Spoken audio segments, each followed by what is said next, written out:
Hi friends, ഇന്ന് ഞാൻ share ചെയ്യാൻ പോകുന്ന റെസിപ്പി ഒരു കോളിഫ്ലവർ ഫ്രൈ ആണ്. വളരെ ക്രിസ്പിയും ടേസ്റ്റിയും ആയിട്ടുള്ളൊരു ഫ്രൈ ആണിത്.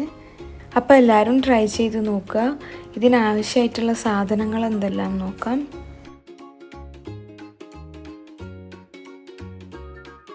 ആദ്യം തന്നെ കോളിഫ്ലവർ ഒന്ന് കട്ട് ചെയ്തെടുക്കാം. ഞാനിവിടെ വലിയൊരു കോളിഫ്ലവറാണ് എടുത്തിട്ടുള്ളത്. ഇത് ഞാൻ കട്ട് ചെയ്തിട്ട് ഇതിൻ്റെ ഹാഫ് മാത്രമേ ഞാൻ യൂസ് ചെയ്യുന്നുള്ളൂ. ആദ്യം തന്നെ ഇത് ചെറിയ ചെറിയ പീസസ് ആക്കിയിട്ട് മുറിച്ചെടുക്കാം.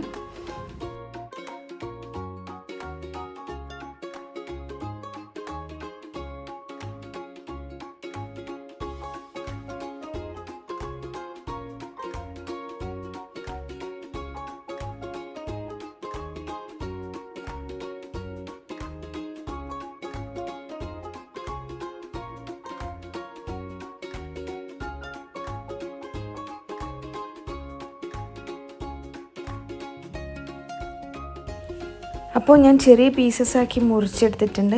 ഇനി ഇതൊന്ന് വാഷ് ചെയ്തെടുക്കണം. അതിനായിട്ട് ഞാൻ ചൂടുവെള്ളത്തിലേക്ക് കുറച്ച് ഉപ്പും മഞ്ഞൾപ്പൊടിയും ഇട്ടിട്ട് ഇതിലേക്ക് ഈ പീസസ് എല്ലാം ഇട്ട് കൊടുക്കുകയാണ്.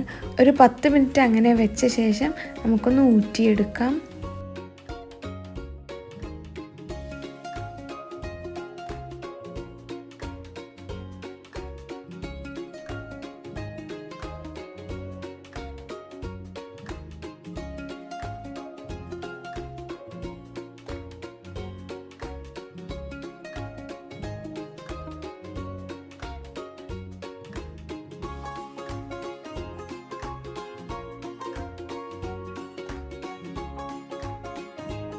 ഇനി ഇതിലേക്ക് ആവശ്യമായിട്ടുള്ള മസാല റെഡിയാക്കി എടുക്കാം.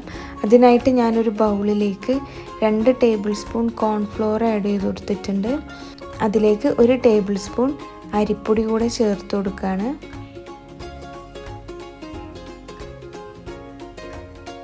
ഇതിലേക്ക് ആവശ്യത്തിന് മഞ്ഞൾപ്പൊടി, മുളക് പൊടി, പെരുംജീരകം പൊടിച്ചത്, soya sauce, tomato sauce, ginger garlic paste, ആവശ്യത്തിനുള്ള ഉപ്പ്, ലെമൺ ജ്യൂസ് എന്നിവ ചേർത്ത് ആവശ്യത്തിന് വെള്ളവും ചേർത്തിട്ട് നന്നായിട്ടൊന്ന് മിക്സ് ചെയ്തെടുക്കുക.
ഇനി ഇതിലേക്ക് നമ്മൾ നേരത്തെ കഴുകി വൃത്തിയാക്കി വെച്ചിട്ടുള്ള കോളിഫ്ലവർ പീസസ് കുറച്ചായിട്ട് ഇട്ട് കൊടുക്കാം.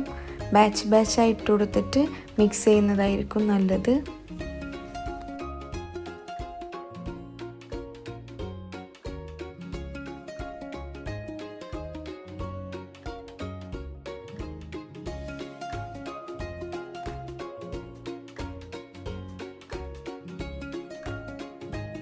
അപ്പം മസാല എല്ലാം മിക്സാക്കി വെച്ചിട്ടുണ്ട്. ഇനി ഇതൊരു 10 മിനിറ്റ് ഇങ്ങനെ ഇരുന്ന ശേഷം നമുക്കൊന്ന് ഫ്രൈ ചെയ്തെടുക്കാം.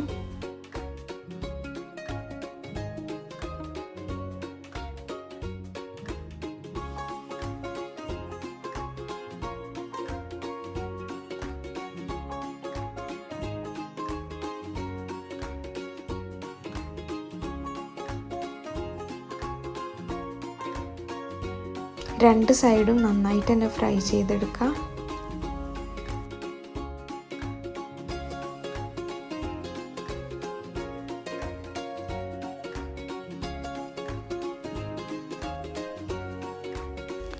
ഇതിലേക്ക് നല്ലൊരു ഫ്ലേവർ കിട്ടാനായിട്ട് കുറച്ച് കറിവേപ്പിലയും വെളുത്തുള്ളി ചതച്ചതും കൂടെ ഇട്ട് കൊടുക്കാം. എന്നിട്ടൊന്ന് ഫ്രൈ ആക്കി എടുക്കാം.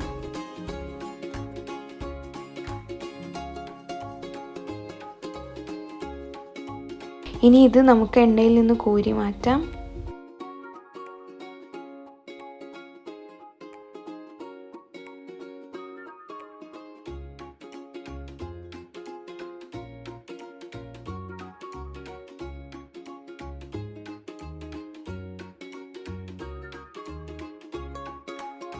അപ്പോൾ നമ്മുടെ crispy and tasty cauliflower fry ഇവിടെ റെഡി ആയിട്ടുണ്ട്. ഇത് നല്ല സൂപ്പർ ഡിഷാണ് കേട്ടോ. എല്ലാവരും ട്രൈ ചെയ്ത് നോക്കാം. എൻ്റെ വീഡിയോ ഇഷ്ടപ്പെട്ടാൽ ഷെയർ ചെയ്യുക. അപ്പം വീണ്ടും പുതിയ റെസിപ്പി ആയിട്ട് കാണുന്നത് വരെ ബൈ, ടേക്ക് കെയർ.